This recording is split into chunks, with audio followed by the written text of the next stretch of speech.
आता आपल्याला अल्केन पासून अल्किल ग्रुपचं नेमिंग करायचं आहे. अल्केन म्हणजे कोण? तर ज्याचा जनरल फॉर्म्युला CnH2n+2 आहे असा. जर का अल्केन मधून एक हायड्रोजन कमी केला म्हणजे अल्केनचा एक हायड्रोजन काढला म्हणजे CnH2n+2 -1 म्हणजेच काय CnH2n2 -1 1 असं जर का मी केलं. एक हायड्रोजन अल्केनचा इकडून इकडे येताना एक हायड्रोजन काय केला मी रिमूव्ह केला. तर जो ग्रुप मिळतो त्या ग्रुपला काय म्हणायचं? Alkyl group. काय म्हणायचं? Alkyl group. After removal of one hydrogen atom from carbon of what? Alkane. म्हणजे अल्केन कडनं अल्किल तयार करणं म्हणजे काय? तर अल्केन मधल्या एका कार्बनला कुठल्याही एका कार्बनला अटॅच असणारा हायड्रोजन काढून टाकणे. ओके, परत एकदा नीट ऐका. अल्केन कडनं अल्किल कडे जाणं म्हणजे काय? After removal of one hydrogen atom from carbon of alkane. म्हणजे कार्बनला एक अटॅच असणार किंवा आपण असं म्हणू अजून चांगलं attached to carbon from alkane. Okay, alkane मधील कार्बन ॲटमला अटॅच असणारा एक हायड्रोजन रिमूव्ह केल्यानंतर जो काही ग्रुप उरेल त्या ग्रुपचं नाव काय? Alkyl group. काय? Alkyl group. एक लक्षात घ्या, कार्बनचा एक हायड्रोजन काढला म्हणजे ज्या कार्बनचा मी हायड्रोजन काढला त्या कार्बनला किती बॉन्ड असतील? 4 असतील का 3 असतील? 3 असतील. बरोबर. एक हायड्रोजन काढला म्हणजे उरले किती बॉन्ड? 3 बॉन्ड. धन्यवाद. म्हणजे तो कार्बन स्टेबल आहे का अनस्टेबल आहे? अनस्टेबल आहे. का अनस्टेबल आहे? कारण कार्बन जनरली किती बॉन्ड तयार करतो? 4. पण कार्बननी बॉन्ड तयार किती केले? 3. मग कार्बननी जर का 3च बॉन्ड तयार केलेत म्हणण्यापेक्षा एक हायड्रोजन काढल्यामुळे तिथे 3च बॉन्ड आहेत त्या कार्बनचे म्हणजे तो स्टेबल आहे का अनस्टेबल आहे? अनस्टेबल आहे. याचा अर्थ त्याला 4था बॉन्ड तयार करावा लागेल म्हणून तो दुसऱ्या कुठल्या तरी फंक्शनल ग्रुपचा आधार घेईल. ओके, म्हणजे अल्किल ग्रुप हा सेपरेट त्याला अस्तित्व नाहीये. तो दुसऱ्या कुठल्या तरी फंक्शनल ग्रुपला अटॅच आहे. रादर तो दुसऱ्या कोणाला तरी अटॅच आहे. पण तो जो दुसरा कोणीतरी जो आहे तो जेव्हा अल्केनला अटॅच झाला म्हणजे अल्केनच्या कार्बन स्केलेटनला अटॅच झाला तेव्हा त्यांनी त्या अल्केनमधला एक हायड्रोजन बाजूला काढून तिथं स्वतःची जागा तयार केलेली आहे. मग अल्केनमधनं हायड्रोजन गेल्यानंतर ते जे काही कार्बन स्केलेटन उरले त्याला मी अल्केन नाही म्हणणार, त्याला मी काय म्हणणार? अल्किल म्हणणार. काय म्हणणार? अल्किल. उदाहरण सांगतो, डोंट वरी. फॉर एक्झाम्पल, जर का आपल्याकडं मिथेन आहे तर मी काय सांगितलंय? एक hydrogen attach to carbon from alkane म्हणजे हा एक हायड्रोजन समजा मी काढला. तुम्ही म्हणाल मग हा हायड्रोजन काढायला काय प्रॉब्लेम आहे का? अजिबात नाही. कुठलाही. म्हणजे हे जे 4ही कार्बन, एक लक्षात घ्या, हा हायड्रोजन काढला तरी चालेल असं मी म्हणेल, हा हायड्रोजन काढला तरी चालेल असं म्हणेल, हा पण काढला तरी चालेल, हा पण काढला तरी चालेल. पण 4ही काढायचे का एकच काढायचं आहे? ॲट अ टाइम एकच काढायचं आहे.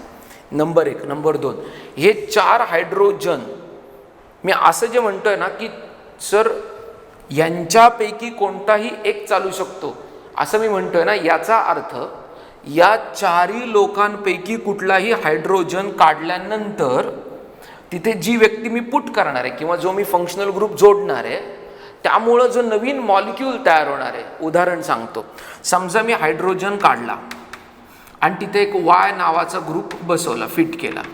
ओके, म्हणजे वाय बसवला, हायड्रोजन काढून टाकला, मग मला नवीन मॉलिक्यूल मिळाला CH3 आणि Y. Okay okay, done. Okay, आता पुढं ऐका. समजा मी हा हायड्रोजन काढला असता, हा हायड्रोजन तसाच ठेवला असता आणि या हायड्रोजनला बाजूला काढून तिथं वाय बसवला असता, तरी मला जो मॉलिक्यूल मिळाला असता तो हाच मिळाला असता. उद्या एखाद्याने हा हायड्रोजन काढून तिथे वाय बसवला असता, तरी जो मला मॉलिक्यूल मिळाला असता तो याच नेचरचा, रादर तोच मिळाला असता जो पहिल्या केसमध्ये होता. जरी उद्या एखाद्याने हा हायड्रोजन काढून तिथे वाय बसवला, then also I will get same product. That means हे जे चारी, मी नवीन नवीन शब्द देतो, हे जे चारी हायड्रोजन आहेत they are equivalent, chemically equivalent. म्हणजे या कार्बनला अटॅच असणाऱ्या चारी हायड्रोजनपैकी एक हायड्रोजन काढायचा जर का आपल्याकडे चॉईस असेल आणि वायला तिथे मी पुट करणार असेल, तर मी कुठल्याही एका हायड्रोजनला रिमूव्ह करून तिथं जर का वाय टाकला तर मिळणारं जे कंपाऊंड आहे किंवा मिळणारा जो मॉलिक्यूल आहे तो सेमच असणार आहे. जरी मी ए हायड्रोजनला रिमूव्ह केला, बी हायड्रोजनला रिमूव्ह केला, सी हायड्रोजनला रिमूव्ह केला, काय डी हायड्रोजनला रिमूव्ह केला, काय जो रिझल्टंट मॉलिक्यूल आहे तो सेम आहे केमिकली. Okay, done. परत एकदा मी काय बोललो लक्षात घ्या. हे काय, हा विचार करणं गरजेचं आहे. 10वी पर्यंत तर तुम्ही हे शिकलेले आहे की अमुक एक रिॲक्शन अशा पद्धतीने घडेल, पण आपल्याला आता जेव्हा आपण 11th स्टँडर्डमध्ये येणार आहे त्यावेळेस एक विचाराची पद्धत कळली पाहिजे. एक लक्षात घ्या, मी फार सिंपल मॉलिक्यूलच्या बाबतीत सांगतोय, आणि जर का मी सिंपल मॉलिक्यूलच्या बाबतीत सांगत असेल तर जेव्हा अल्केनमध्ये खूप सारे कार्बन असतील आणि पर्यायाने खूप सारे हायड्रोजन असतील, तेव्हा हा कन्सेप्ट किती कॉम्प्लिकेटेड असेल हे लक्षात घ्या. ओके, आता कदाचित तुम्ही म्हणाला रे हे किती सोपं आहे, पण हा पण एक वैचारिक अँगल आहे असं मला वाटतं. ही विचार करायची एक पद्धत आहे आणि ही पद्धत आता आपल्यामध्ये आली पाहिजे. What is competitive examination? Competitive examination म्हणजे आपण असं म्हणू की आपली थिंकिंग ॲबिलिटी काय ना ती चेक केली जाते. एक आपल्याला कळलं पाहिजे की मी या पद्धतीने विचार केला पाहिजे. ओके, म्हणजे मी आत्ता नुसतंच असं सांगू शकलो असतो काय, अरे हा अल्किल ग्रुप आहे, अल्केनपेक्षा एक हायड्रोजन कमी आहे, पण मी त्या संदर्भातल्या अनेक गोष्टी सांगतोय. ओके, आणि त्या आपण असं थोडं थोडं शिकताच आपल्याला कार्बन केमिस्ट्रीची ओळख होणार आहे. ते तितकं सोपं नाही आहे. नुसतंच एकदा सांगितलं तर तुम्हाला पाठ करावं लागेल, पण आपण ते दररोजच्या शिकण्यातनं थोडं थोडं शिकत गेलो तर तुम्ही म्हणाल काही दिवसांनी, अरे अच्छा मला आता बऱ्यापैकी ऑर्गॅनिक केमिस्ट्रीचा बेस आला आहे. म्हणजे आत्ताच्या कन्सेप्टमध्ये मी काय शिकवलं कळलं का? कदाचित तुम्हाला माहिती पण असेल की आत्तापर्यंतच्या अभ्यासक्रमामध्ये तुम्ही हे पण शिकला असाल की बाबा ठीक आहे अल्केनचा अल्किल झाला, याला मिथेन म्हणत होते, याला मिथिल म्हणत होते. पण आता मी जे बोलतोय की हे चारही हायड्रोजन इक्विव्हॅलंट आहेत, या शब्दाचा अर्थ मी सांगतो. इक्विव्हॅलंट या शब्दाचा अर्थ काय, तर या हायड्रोजनला मी जी ट्रीटमेंट देतो ना तीच ट्रीटमेंट या हायड्रोजनला कुठल्याही हायड्रोजनला दिली तरी मिळणारा जो प्रॉडक्ट आहे तो चारही हायड्रोजनच्या केसमध्ये सेमच आहे. म्हणून आपण, नाहीतर असं जर का असतं ना की या ए हायड्रोजनला वायने रिप्लेस केल्यावर वेगळा प्रॉडक्ट मिळाला असता, बीला वायने रिप्लेस केल्यावर वेगळा मिळाला असता, सीला डीला वेगळे वेगळे प्रॉडक्ट मिळाले असते, तर मला 4 वेगळे वेगळे प्रॉडक्ट मिळाले असते. ओके, मग हे पण कळणं गरजेचं आहे. पण मी हे सगळं सांगत असताना मी सांगतोय की याचा अर्थ पुढं असे काही मॉलिक्यूल येतील ज्याच्यामध्ये आपले हायड्रोजन इक्विव्हॅलंट नसतील आणि कदाचित आपल्याला वेगळे वेगळे प्रॉडक्ट मिळू शकतात. ओके, हे आता मला तुम्हाला नमूद करायचं आहे. किती जबरदस्त विचार आहे. आत्ता ठीक आहे इक्विव्हॅलंट आहे म्हणून एक प्रॉडक्ट मिळाला, कधी कधी एकाच मॉलिक्यूलमध्ये 2 वेगळ्या वेगळ्या प्रकारचे हायड्रोजन असतील आणि ते इक्विव्हॅलंट नसतील, त्यामुळं मला त्या दोन्ही हायड्रोजनचं अस्तित्व आणि त्या संदर्भातल्या रिॲक्शन्स, त्या दोन्ही हायड्रोजनच्या संदर्भातल्या रिॲक्शन कन्सिडर कराव्या लागतील. आणि त्या केसमध्ये मला जरी कदाचित वाटत असेल एक्सपेक्टेड प्रॉडक्ट एक असेल, पण कदाचित दोन्ही प्रॉडक्ट एक्सपेक्ट मिळू शकतात, कदाचित नाही मिळतातच. ओके, त्यामुळं हायड्रोजनची इक्विव्हॅलन्सी ही सुद्धा रिॲक्शन करतानाची एक कॅरेक्टरिस्टिक आहे असं मला वाटतं. हायड्रोजनचा पण विचार केला गेला पाहिजे, त्याच्या नेचरचा विचार केला गेला पाहिजे. आणि मग कधी हायड्रोजन इक्विव्हॅलंट असतात आणि कधी इक्विव्हॅलंट नसतात, या सुद्धा गोष्टींवरती आपल्याला येणाऱ्या लेक्चर्समध्ये आपण नक्कीच चर्चा करूया. सगळ्यांनी कळलं असेल मी काय म्हणतो. म्हणजे अल्केनकडनं अल्किलकडं जाताना जो हायड्रोजन कार्बनला अटॅच आहे, अशा एकाच हायड्रोजनला आपल्याला बाजूला काढायचं आहे. आणि मग बाजूला काढल्यानंतर मी तुम्हाला सांगितलं की समजा उद्या मी एकच हायड्रोजन काढला, समजा रिमूव्ह केला, तर हा कार्बन अनस्टेबल होईल. का अनस्टेबल होईल? मी आत्ता कुठल्याही प्रकारे शेअरिंग, इलेक्ट्रॉन वगैरे वगैरे या गोष्टींबद्दल बोलत नाही आहे. नजदीकच्या काळात नक्की बोलणार आहे, पण आत्ता मला तुम्हाला कन्सेप्च्युअली आणि हे मग नंतर कुठेतरी स्ट्रक्चरमध्ये मी अल्किल ग्रुप म्हटलं तर तुम्हाला पटकन कळलं पाहिजे, म्हणून मी हे शिकवतो आहे. नंतर मी डिटेलमध्ये बोलणार आहे शेअरिंग काय पद्धतीने झाले व आणि काय पद्धतीने आपण या गोष्टी डोक्यात घेणार आहोत. आयनिक बॉन्डबद्दल बोलणार आहे, कोव्हॅलंट बॉन्डबद्दल बोलणार आहे, single bond, double bond, triple bond, त्याच्यातही सिग्मा बॉन्ड आहे, पाय बॉन्ड आहे, हे सगळ्याबद्दल चर्चा करायची आहे. पण तूर्तता या वैचारिक पद्धतीने सध्या आपण काम करूया. काय केलं ते बघा. मी जर का एक हायड्रोजन काढला आणि जर का त्या कार्बनला मी 3 बॉन्डमध्येच ठेवला, तर तो कार्बन अनस्टेबल आहे. म्हणजे तो कार्बन चौथा बॉन्ड तयार करायचा प्रयत्न करणार आणि तो चौथा बॉन्ड त्यांनी वाय बरोबर केला असं मी तुम्हाला सांगत होतो. पण आता तो जोपर्यंत वाय त्याला अटॅच होत नव्हता, म्हणजे जोपर्यंत तो हायड्रोजन होता तोपर्यंत तो अल्केन होता. ओके, आता जेव्हा वाय त्याला अटॅच झालाय त्या हायड्रोजनला बाजूला काढून, जेव्हा वाय अटॅच झाला हायड्रोजनला बाजूला काढून जेव्हा वाय अटॅच झालाय, त्यावेळेस आता वाय हा एक फंक्शनल ग्रुपचा पार्ट आहे. आणि हे जे स्ट्रक्चर उरलंय, हे या स्ट्रक्चरला काहीतरी म्हटलं पाहिजे, म्हणून या स्ट्रक्चरचं नाव काय मी सांगितलं, अल्किल ग्रुप. मग या स्ट्रक्चरमध्ये अल्किलमध्ये आणि याच्यामध्ये काय फरक आहे, तर अल्केनपेक्षा अल्किल ग्रुपमध्ये एक हायड्रोजन कमी आहे. कसा, त्याच्यावर आपण आत्ताच डिटेलमध्ये चर्चा केलेली आहे. ओके, आता नेमिंग बघूया कशा पद्धतीने द्यायचं आहे ते.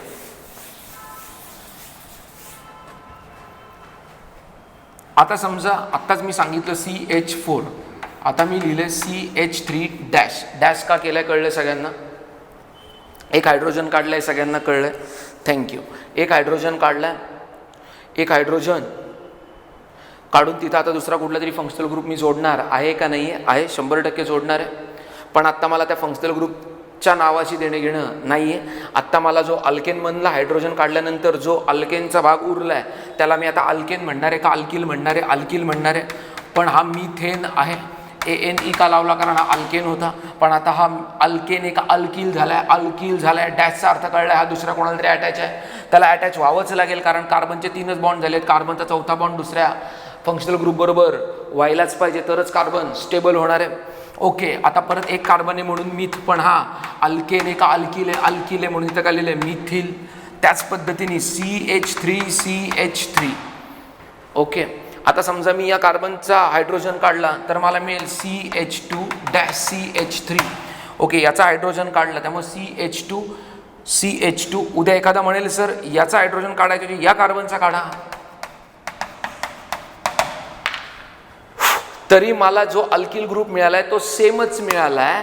म्हणजे इथं एखादा फंक्शनल ग्रुप लावल्यानंतर जो मॉलिक्यूल मिळेल तोच इथं फंक्शनल ग्रुप लावल्यानंतर वरच्याच पद्धतीचा मॉलिक्यूल मिळेल. याचा अर्थ या केसमध्ये फक्त 3 हायड्रोजन इक्विव्हॅलंट नाही आहेत, तर 3 आणि 3 6च्या 6 हायड्रोजन इक्विव्हॅलंट आहेत.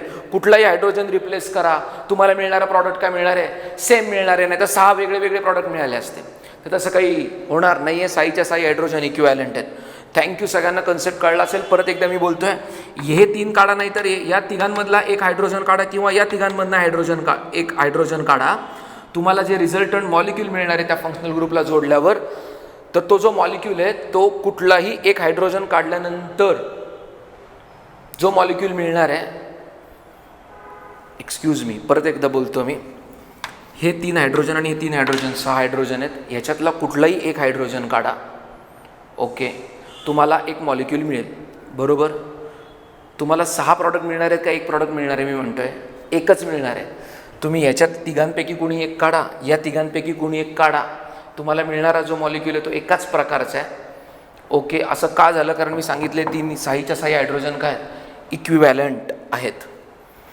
आता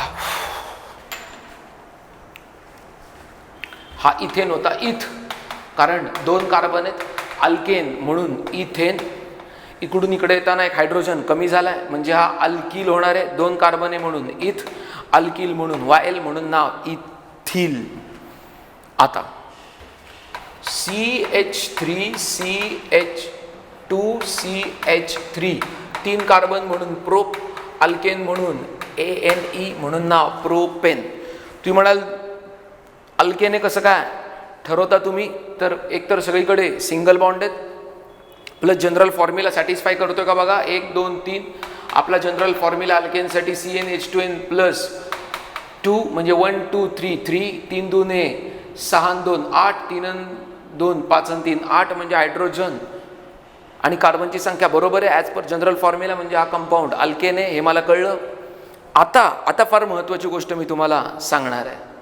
ओके, बघा आता जर का मी या कार्बनचा हायड्रोजन तोडला तर मला मिळेल CH3 CH2 CH2 डॅश. जर का मी या कार्बनचा तोडला तर CH3 extremely sorry CH2 CH3 CH2 CH3 आणि जर का मी या कार्बनचा हायड्रोजन काढला तर CH3 CH3. इक्विव्हॅलन्सी ह्या गोष्टीला मी प्रचंड महत्त्व देतोय. अल्किल ग्रुप तयार करताना वेगळ्या पद्धतीने शिकवतोय. पुस्तकात या फॉर्मॅटमध्ये, या सिक्वेन्समध्ये नसेलही, पण मी ज्या फॉर्मॅटमध्ये लेक्चर घेतोय प्लीज फॉलो करा, प्लीज फॉलो करा. आता बघा इथे हा अल्केने पहिलं सिद्ध केलं, मग याच्यातला हायड्रोजन काढला. आता हा कुठला कार्बन होता रे? प्रायमरी, सेकंडरी, टर्शरी कुठला आहे? बोला पटकन. Primary, secondary, tertiary. तर हा कुठला कार्बन आहे? प्रायमरी आहे. कुठला कार्बन आहे? प्रायमरी आहे. हा कुठला आहे रे? कारण हा एकाच कार्बनला अटॅच आहे. हा प्रायमरी, सेकंडरी का टर्शरी?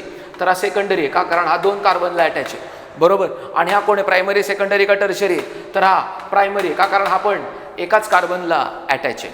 आता लक्षात घ्या, या हायड्रोजनचं केमिकल ॲटमॉस्फिअर म्हणजे याच्या आजूबाजूला असणारी लोक आणि याच्या आजूबाजूला असणारी लोक ठरवणार आहे की ते हायड्रोजन इक्विव्हॅलंट आहेत का नाही आहेत. आता जर अजून सांगतोय, आतापर्यंत फक्त मी बडबड केली काय इक्विव्हॅलन्सी. आता मी बडबड करतोय की इक्विव्हॅलन्सी म्हणजे काय हे सांगायचा प्रयत्न करतोय. प्लीज ऐका. आता या CH3 कोणाला अटॅच आहे? CH2ला. तो CH2 कोणाला अटॅच आहे? CH3ला. ओके, हा CH3 कोणाला अटॅच आहे? CH2ला. हा CH2 कोणाला अटॅच आहे? CH3ला. मी असं म्हटलो का हे दोघं प्रायमरी आहेत म्हणून हे 3 आणि हे 3 हे 6 हायड्रोजन इक्विव्हॅलंट आहेत? अजिबात बोललेलो नाही. परत एकदा ऐका मी काय बोललो परत एकदा ऐका. हे दोघं कार्बन प्रायमरी आहेत म्हणून ते इक्विव्हॅलंट आहेत असं बोललो का? त्यांचे हायड्रोजन इक्विव्हॅलंट आहेत का? नाही.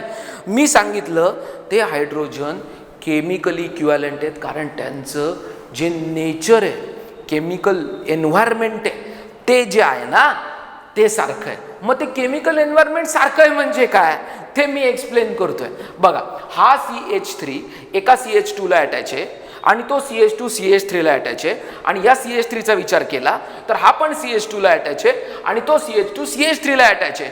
म्हणजे हा कार्बन आणि हे 2 कार्बन इक्विव्हॅलंट आहेत का?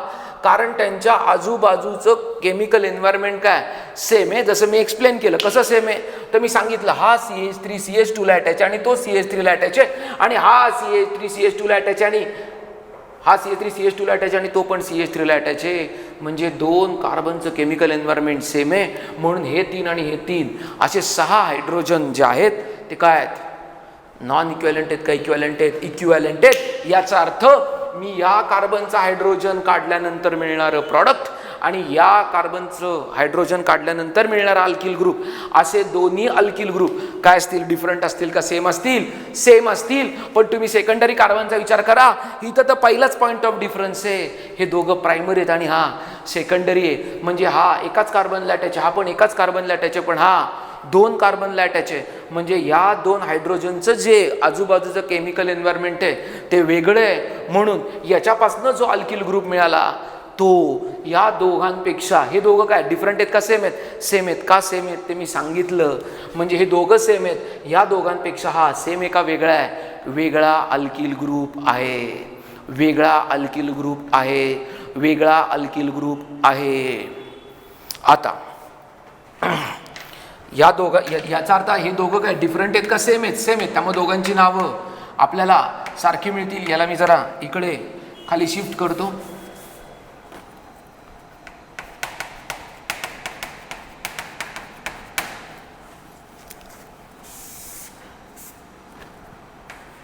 ह्याला म्हणायचं एन प्रोपील. काय म्हणायचं याला? N propyl. काय म्हणायचं या अल्किल ग्रुपला? काय म्हणायचं? N propyl. आणि याला आयसोप्रोपील म्हणतात खूप लोक, पण मला याला सेकंडरी प्रोपील म्हणायला पण हरकत नाही असं वाटतं. का? कारण इथं जो फंक्शनल ग्रुप अटॅच होणार आहे तो कोणाला अटॅच होणार आहे? प्रायमरी कार्बनला का सेकंडरी? सेकंडरी कार्बनला. म्हणून मी याला सेकंडरी प्रोपील म्हणेल, पुन्हा आयसोप्रोपील म्हणण्यापेक्षा. असं मी का बोललो ते येणाऱ्या नॉमेनक्लेचरच्या लेक्चर्समध्ये 100% कळेल. ओके. या 3 अल्किल ग्रुपची माहिती बघितली. आता आपण अजून एका अवघड अल्किल ग्रुपकडे आपण जाणार आहोत. तत्पूर्वी याला एकदा ऑब्झर्व करा. आता जर का आपण अजून एक स्ट्रेट चेन अल्केन कन्सिडर केलं, 1 2 3 4 म्हणून ब्यूट, अल्केन म्हणून काय? ब्युटेन. आणि मग अल्केनच आहे का? चेक केलं, CnH2n plus 1 2 3 4 4 into 2 into 4 plus 2 म्हणजे हे किती झाले? 10. म्हणजे दिसतात आहे का? हे 4 तर दिसतातच आहे. 3 आणि 2 5, 2 7 आणि 3 10. येस. म्हणजे अल्केन आहे का नाही आहे? C4H10 molecular formula, structural formula समोर आहे. आता बघा, जर का मी याच्याकडनं हायड्रोजन काढला तर काय मिळेल? CH3 CH2 CH2 CH2 dash. Obviously तो परत फंक्शनल ग्रुपला अटॅच आहे का नाही आहे? कारण कार्बनची व्हॅलेन्सी काय करायची आहे? सॅटिस्फाय करायची हे. Good, very good, very good. जमतंय, कळलंय तुम्हाला? Very good. आता गंमत बघा. आता जसा या CH3चा आणि या CH3चा केमिकल एन्व्हायरमेंट सेम आहे का चेक करू आपण.